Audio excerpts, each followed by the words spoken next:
Karthik Deepa serial மே 6 நாளைக்கான எபிசோடுக்கான review தாங்க இந்த வீடியோவில் நம்ம இன்றைக்கி பார்க்க போகிறோம். எபிசோடை ஸ்டார்ட் பண்ணுறதுக்கு முன்னாடி இந்த வீடியோவை மறக்காமல் லைக் பண்ணிக்கோங்க. உங்களுடைய ஒவ்வொரு லைக்ஸும் அடுத்து வீடியோ போடுறதுக்கு எங்களுக்கு கொஞ்சம் இன்ட்ரெஸ்டிங்காகவும் மோட்டிவேஷனாகவும் இருக்கும். எபிசோட் எப்படி ஸ்டார்ட் ஆகுதுன்னா பார்த்துக்கோங்க. நம்ம கார்த்தி நேராக அந்த ரம்யா கம்பெனிக்கு போகிறாங்க. அப்போ ரம்யா மேனேஜர்கிட்ட இது மாதிரி ஏதோ கார்த்தின்னு ஒரு பையன் இன்னைக்கு புதுசாக வேலைக்கு வர போகிறான், அவன் வந்ததோட என்னையை பார்க்க சொல்லுங்கள் அப்படின்னு. அதுக்கு மேனேஜரும் சரிங்க மேடம் அப்படின்னு சொல்லிட்டு நேராக வெளியில் பார்க்குறாரு. பார்த்தா கரெக்டாக நம்ம கார்த்தி வராரு. கார்த்தி வந்ததோட மேனேஜர் நேராக கார்த்தியை கூப்பிட்டுக்கிட்டு ரம்யாவை பார்க்க கூட்டிகிட்டு போகிறாங்க. அங்கே போனதோட ரம்யா சொல்கிறாங்க, நீ தான் ஆனந்த் சொன்ன புது ஆளா, ஏதோ ஆனந்துக்கு தம்பி மாறியாம்ல அப்படின்னு. அப்போ கார்த்தி சொல்கிறாரு, ஆமாம் மேடம் அப்படின்னு. அப்போ ரம்யா சொல்கிறாங்க, சரி என்ன வேலை கொடுத்தாலும் பாப்பியா அப்படின்னு. அப்போ கார்த்தி சொல்கிறாரு, பாப்பா மேடம் அப்படின்னு. அப்போ ரம்யா சொல்கிறாங்க, சரி இந்த மிஷின்ஸ் எல்லாம் பழுதாக்கிட்டுன்னா அதை சரி பண்ணுறதுக்கு ஆள் வேணும், கரெக்டாக பார்த்துருவியா அப்படின்னு. அப்போ கார்த்தி சொல்கிறாரு, கரெக்டாக பார்த்துருவேன் மேடம் அப்படின்னு. அப்போ ரம்யா சொல்கிறாங்க, சரி மற்ற நேரத்தில் ப்ரொடக்ஷன் ஒர்க்கெல்லாம் கரெக்டாக பார்த்துக்கோ அப்படின்னு.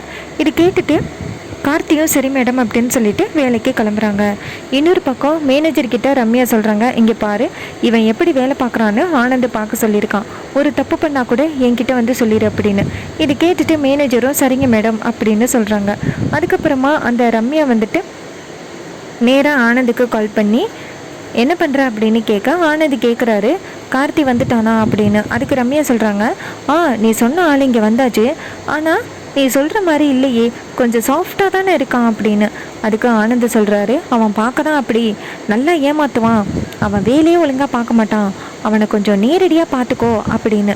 அதுக்கு ரம்யாவும் சரி நான் பார்த்துக்கிறேன், எனக்கு என்ன சொல்லவா வேணும் அப்படின்னு சொல்லிட்டு ஃபோனை கட் பண்ணுறாங்க. அப்போ ரியா கேட்குறாங்க, ஆனந்த் என்னாச்சு அப்படின்னு. அப்போ ஆனந்த் சொல்கிறாரு, கார்த்தி வேலைக்கு சேர்ந்துட்டான், இனிமே கார்த்தியை வேலை விட்டு தூக்குறது மட்டும்தான் மிச்சம் அப்படின்னு. அப்போ ரியா சொல்கிறாங்க, ஆனந்த் சீக்கிரமாக நமக்கு இந்த வீடு கிடைக்க போகுது அப்படின்னு. இது கேட்டுட்டு ஆனந்தும் ஆமாம் ரியா அப்படின்னு சொல்கிறாங்க. இன்னொரு பக்கம் நம்ம மீனாட்சி, தீபா, மைதிலி 3 பேருமே பேசுகிறாங்க. மீனாட்சி சொல்கிறாங்க, இங்கே பாரு தீபா, ஆனந்த் நம்ம கார்த்திகை வேறு கம்பெனிக்கு அனுப்பியிருக்காங்கன்னா நம்ம கம்பெனியில் இருந்தால் கண்டிப்பாக துறக்க முடியாது அப்படின்னு நினச்சி தான் கார்த்திகை இன்னொரு கம்பெனிக்கு திட்டம் போட்டு அனுப்பியிருக்காங்க. கண்டிப்பாக அந்த ஆனந்த், ரியா, அருண், ஐஸ்வர்யா 4 பேருமே சேர்ந்து தான் இந்த திட்டத்தை போட்டிருக்காங்க. கார்த்தி பாவம் அவங்களுடைய திட்டத்தில் மாட்டிக்கிட்டாரு அப்படின்னு. அதுக்கு நம்ம தீபா சொல்கிறாங்க, கார்த்தி சார் எங்கே போனாலும் கண்டிப்பாக நல்லபடியாக ஒர்க் பண்ணுவாருன்னு எனக்கு நம்பிக்கை இருக்குது, யாருமே கார்த்திக் சாரை தோற்கடிக்க முடியாது அப்படின்னு. அப்போ மைதிலி சொல்கிறாங்க, தீபா நீ எதிரியோட பலத்தை ரொம்ப தப்பாக நினச்சிக்கிட்டு இருக்க, அதுக்கு குறுக்கு வழியை பயன்படுத்தி கார்த்தியை தோற்கடிக்கலாம் அப்படிங்கிறதுக்காக தான் ரம்யாங்கிற கம்பெனிக்கு அனுப்பியிருக்காங்க. நீ மதியானம் சாப்பாடு எடுத்துகிட்டு போறியல்ல கார்த்திக்கு, நீ போயிட்டு கார்த்திக்கு சாப்பாடு கொடுத்துட்டு அந்த ஒர்க்கு பிளேஸ் எல்லாம் எப்படி இருக்குன்னு பார்த்துட்டு வா அப்படின்னு. தீபாவும் அதாக்கா நானும் நினச்சிக்கிட்டு இருக்கேன், மதியானம் கார்த்திக் சாருக்கு சாப்பாடு கொண்டு போய் கொடுத்துட்டு நான் பார்த்துட்டு வரேன் அப்படின்னு சொல்கிறாங்க.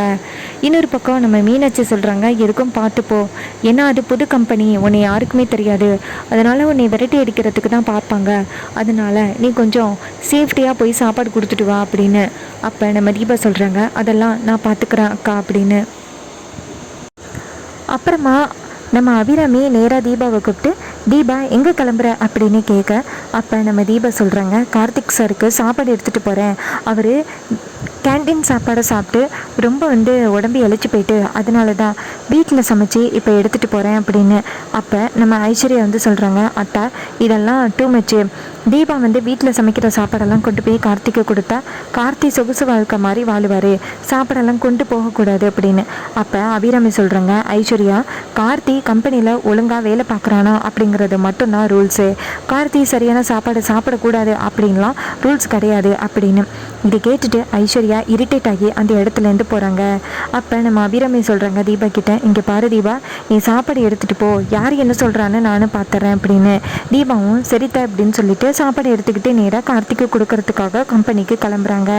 இன்னொரு பக்கம் நம்ம ஆனந்த் ஆனந்திக்கிட்ட ரியா நேராக போய் சொல்கிறாங்க, இங்கே பாருங்கள், அந்த தீபா கார்த்திக்கு சாப்பாடு எடுத்துக்கிட்டு கம்பெனிக்கு போயிட்டுருக்கா. அங்கே கொண்டு போய் கார்த்திக்கிட்ட சாப்பாடு கொடுப்பா. அப்படி கொடுக்கவே கூடாது, கார்த்தி அங்கே நிம்மதியாக இருக்கக்கூடாது அப்படின்னு. இது கேட்டுட்டு ஆனந்த் சொல்கிறாரு, அவ்வளோதானே, நான் இப்போவே ரம்யாவுக்கு கால் பண்ணி சொல்கிறேன் அப்படின்னு சொல்லிட்டு ஆனந்தி நேராக ரம்யாவுக்கு கால் பண்ணுறாரு. அப்போ ரம்யா நினைக்கிறாங்க, இவன் எதுக்கு மறுபடியும் கால் பண்ணுறான் அப்படின்னு சொல்லிட்டு ஃபோனை அட்டன் பண்ணி, சொல்லு ஆனந்த் என்னாச்சு அப்படின்னு கேட்க, அப்போ ஆனந்த் சொல்கிறாரு, அங்கே தீபா அப்படின்னு ஒருத்தி வருவா, கார்த்தியோட ஒய்ஃப் தான் அந்த தீபா. அங்கே வந்துட்டு கார்த்தி எப்படி வேலை பார்க்குறான் அப்படிங்கிறத பார்த்துட்டு கார்த்தியை கூட்டிகிட்டு போகிறதுக்காக தான் வந்திருக்கா. அவளுக்கு இடம் கொடுக்காத, அவளை கேட்டுக்குள்ளேயே அனுமதிக்காத அப்படின்னு. இது கேட்டுட்டு ரம்யாவும் ஆம் சரி நான் பார்த்துக்கிறேன் அப்படின்னு சொல்லிட்டு ஃபோனை கட் பண்ணுறாங்க. அப்போ நம்ம ரியா சொல்கிறாங்க, ஆனந்த் சூப்பர், கார்த்தி கண்டிப்பாக தீபாவை பார்க்க முடியாது அப்படின்னு. நம்ம தீபா வந்துட்டு சாப்பாடு எடுத்துக்கிட்டு கொண்டு போய் அங்கே கேட்டில் நின்று செக்யூரிட்டி கிட்ட கதவை திறக்க சொல்கிறாங்க. அப்போ செக்யூரிட்டி கேட்குறாரு, நீ யாருமா அப்படின்னு. அப்போ தீபா சொல்கிறாங்க, இங்கே கார்த்தின்னு ஒருத்தர் வேலை பார்க்குறாருல்ல, அவருக்கு சாப்பாடு கொடுக்கறதுக்காக வந்திருக்கேன் அப்படின்னு. அப்போ செக்யூரிட்டி சொல்கிறாங்க, இங்கே தான் கேன்டீன் இருக்குல்ல, கேன்டீனில் சாப்பிட்டுப்பாங்க, இங்கெல்லாம் சும்மாலாம் வரக்கூடாதுமா அப்படின்னு. அப்போ தீபா சொல்கிறாங்க, இல்லை சார், தயவு செஞ்சு புரிஞ்சுக்கோங்க, கார்த்திக் சார் வீட்டில் நல்ல சாப்பாடை சாப்பிட்றது கிடையாது, அதான் மதியானம் போல் ஆக்கி எடுத்துகிட்டு வந்தேன், கேன்டீன்லேயும் நல்ல சாப்பாடாக இருக்காது அப்படின்னு. அதுக்கு செக்யூரிட்டி சொல்கிறாரு, இங்கே பாரு, இங்கே எல்லாருமே கேன்டீனில் தான் சாப்பிட்றாங்க, உன் புருஷனுக்கு மட்டும் என்ன அப்படின்னு. அப்போ டக்குன்னு நம்ம ரம்யா கேட்டை விட்டு வெளியில் வராங்க. அப்போ கேட்டில் நம்ம தீபா நிற்கிறத பார்த்துட்டு நம்ம ரம்யா நினைக்கிறாங்க, இவ தான் தீபா போல் அப்படின்ட்டு. ரம்யா நேராக தீபா கிட்ட வந்துட்டு இங்கே என்ன நடக்குது அப்படின்னு கேட்க, அதுக்கு செக்யூரிட்டி சொல்கிறாரு, மேடம் இந்த பொண்ணு உள்ளார வேலை பார்க்குற கார்த்திக்கு சாப்பாடு கொடுக்கணுன்னு வந்து நிற்கிறா அப்படின்னு.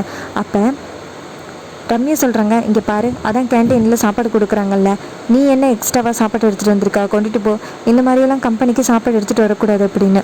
அப்போ தீபா சொல்கிறாங்க, இங்கே பாருங்கள், அதெல்லாம் ரூல்ஸே கிடையாது, இது மாதிரி சாப்பாடு கொடுக்கறதுக்கு எனக்கு முழு தகுதியும் இருக்குது அப்படின்னு. அப்போ ரம்யா சொல்கிறாங்க, இங்கே பாரு, இந்த மாதிரி சாப்பாடு எடுத்துகிட்டு வந்தீங்கன்னா உன் புருஷனை பாதியிலேயே வேலையை விட்டு அனுப்புகிற மாதிரி இருக்கும், ஓகேவா அப்படின்னு. இதை கேட்டுட்டு நம்ம தீபா கொஞ்சம் அதிர்ச்சி ஆகுறாங்க. அப்போ நம்ம தீபா சொல்கிறாங்க, சரி நான் கூட வரல, இந்த சாப்பாடையாவது கொடுத்துருங்க அப்படின்னு. அப்போ ரம்யா வந்துட்டு அந்த சாப்பாடை கீழே தட்டி விடுறாங்க. சாப்பாடெல்லாம் கீழே கொட்டி போயிடுது. இதை பார்த்துட்டு நம்ம தீபா செம்ம டென்ஷன் ஆகுறாங்க.